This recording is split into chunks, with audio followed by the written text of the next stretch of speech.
వాయుపురాధీశం విష్ణుం నారాయణం హరిం వాసుదేవం జగన్నాథం కృష్ణం వందే జగద్గురుం. నారాయణీయంలోని 71వ దశకంలో ఉన్నాం. యత్నేషు సర్వేష్వపి నావకేశీ కేశీ స భోజే శితురిష్టబంధు త్వం సింధుజావాప్యైతీవ మత్వా సంప్రాప్తవాన్ సింధుజవాజిరూపః. కేశి అను రాక్షసుడు భోజరాజైన కంసునకు చాలా ఇష్టమైనవాడు. అతడు తనకు నిర్దేశించిన కార్యములన్నింటినీ చక్కగా చేస్తూ ఉండేవాడు.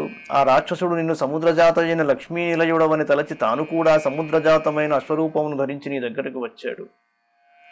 గంధర్వతామేషగతోపి రూక్షైర్నాదైః సముద్వేజిత సర్వలోకః భవద్విలోకావధి గోపవాటీం ప్రమర్జ పాపః పునరాపతత్వాం. ఆ దుష్టుడు అశ్వరూపమును దాల్చి తన భయంకరమైన సకిలింపులచే సమస్త లోకాల్ని భయపెడుతూ ఉంటాడు.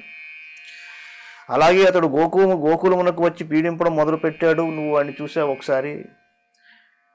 అది గమనించి వెంటనే అతడు నీ ముందునకు వచ్చాడు. తార్షార్పితాంఘ్రేస్తవ తార్షయేష చిక్షేప వక్షో భువి నామపాదం భృగోః పదాఘాత కథాం నిశమ్య స్వేనాపి శక్యం తదితీవ మోహాత్. భృగు మహర్షి ఒకసారి శ్రీమన్నారాయణుడు వక్షస్థలం మీద తన్నాడు.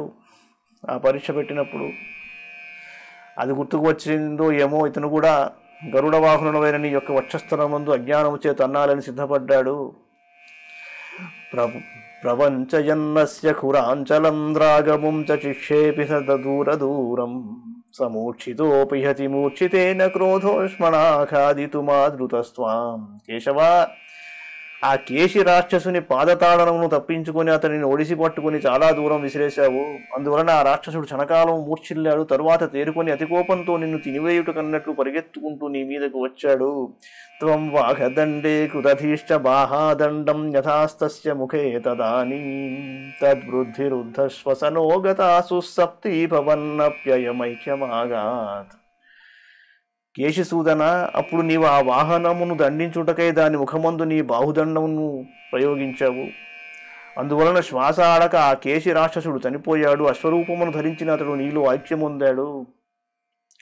ఆలంభమాత్రేణ పశోః సురాణాం ప్రసాదకే నూత్న ఇవాశ్వమేధే కృతే త్వయా హర్షవశాత్ సురేంద్రాస్త్వాం తుష్టభుః కేశవనామధేయం. అలాగే ఇలా నూతనంగా నిర్వహించిన ఈ అశ్వమేధం అంటే అశ్వరూపంలో ఉన్నవాడిని నువ్వు సంహరించావు కాబట్టి దేవతలు సంతోషించి నీ కేశవుడను పేరుతో నిన్ను స్తుతించారు. కంసాయతే శౌరిసు తత్వముక్త్వాతం తద్వధోత్కం ప్రతిరుధ్య వాచా ప్రాప్తేన కేశి క్షపణావసానే శ్రీనారదేన త్వమభిష్టుతో భూః. నారాయణ, నారద మహర్షి కంసుని దగ్గరకు వచ్చి నీవు వసుదేవుని పుత్రుడవని జరిగిన వృత్తాంతమంతయును అతనికి చెప్పాడు. అందువలన కంసునకు వసుదేవునిపై మిక్కిలి కోపం కలిగి అతనిని చంపుటకై ప్రయత్నించాడు. అప్పుడు నారద మహర్షి తన మంచి మాటలచే అతనిని వారించాడు. అట్లే కేశి రాక్షసుని నీవు చంపిన తరువాత నారద మహర్షిని దగ్గరకు వచ్చి నిన్ను స్తుతించాడు.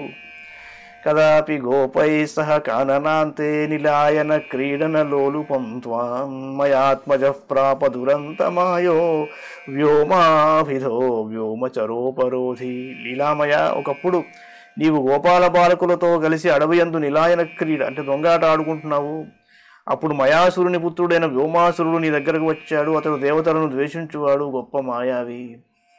సచోర పాలాయిత వల్లవేషు చోరాయితో గోపశిశూన్ పశూశ్చ గుహాసు కృత్వా పిదధే చిలాభిస్త్వయా చ బుద్ధ్వా పరిమర్దితో భూత్.